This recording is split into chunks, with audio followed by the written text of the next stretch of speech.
अमित शाह जी, फिर ये सिलेंडर की लाइनों की बात होती है, लोग अपने राज्यों में कहते हैं कि सिलेंडर की किल्लत है, सरकार की प्लानिंग में कहीं ना कहीं कोई कमी रह गई।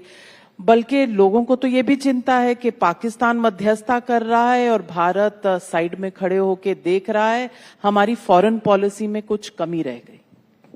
देखिए नाविका जी, अच्छा किया आपने सवाल पूछा। मैं आपके टाइम्स नाउ के समिट के माध्यम से देश की जनता को कुछ जरूर कहना चाहता हूं। जैसा कि आपने शुरुआत में कहा है, वैश्विक संकट है। हमने देखना पड़ेगा कि पूरे विश्व भर में क्या हुआ है। यूरोप में पेट्रोलियम प्रोडक्ट्स के दामों में 20 से 30% की एवरेज बढ़ोतरी हुई है। यूके में 7 से 13% की हुई है।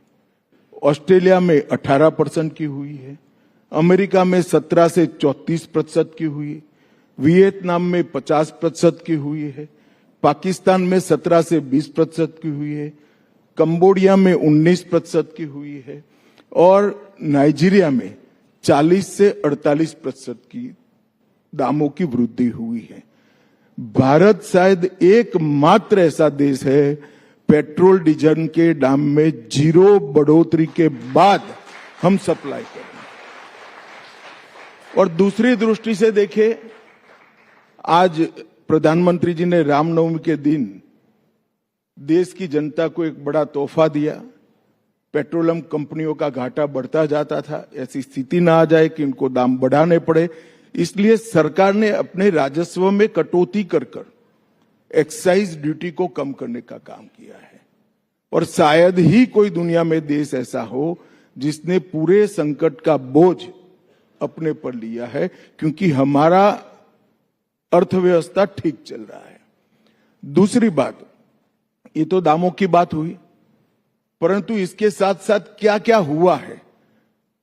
फिलीपाइंस में राष्ट्रीय आपातकाल घोषित कर दिया गया है।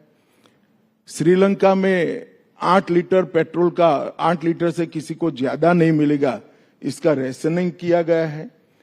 थाईलैंड में घर से काम करने की सूचनाएं पारित कर दी गई है। वियतनाम में उड़ानों में कमी कर दी गई है। बांग्लादेश में बाइक के लिए सिर्फ 2 लीटर ही ईंधन मिलेगा, ऐसा रेशनिंग लागू किया है। पाकिस्तान में हफ्ते में सिर्फ 4 ही दिन काम हुआ है और आप आज यहां पर समिट कर रही हो। पूरे देश में रोजमर्रा की गतिविधियों में कहीं कोई कटौती करे बगैर हमें वैश्विक संकट के पार निकलने का प्रयास करें। मैं मानता हूं कि ये नेतृत्व की बहुत बड़ी सफलता है और ये सफलता सिर्फ हौसले से नहीं होती है, इसके लिए 10 साल से प्लानिंग चला गया। हमारे पेट्रोलियम प्रोडक्ट्स के रिजर्व्स पहले 0 थे, हमने रिजर्व्स बढ़ाए। इतने कम समय के अंदर एलपीजी के भारतीय उत्पादन में हमने 40% की बढ़ोतरी की है।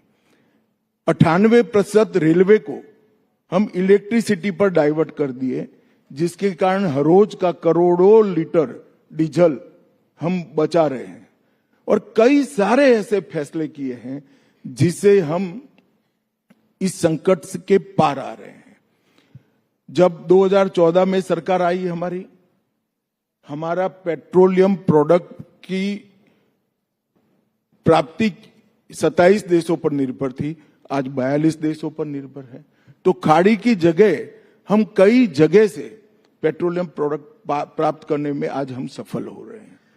जो तकलीफ दिखाई पड़ रही है वो इतनी ही दिखाई पड़ रही है कि पहले खाड़ी के देशों से जो पेट्रोलियम प्रोडक्ट्स आते थे उसकी यहां पहुंचने की साइकिल 11 दिन की थी।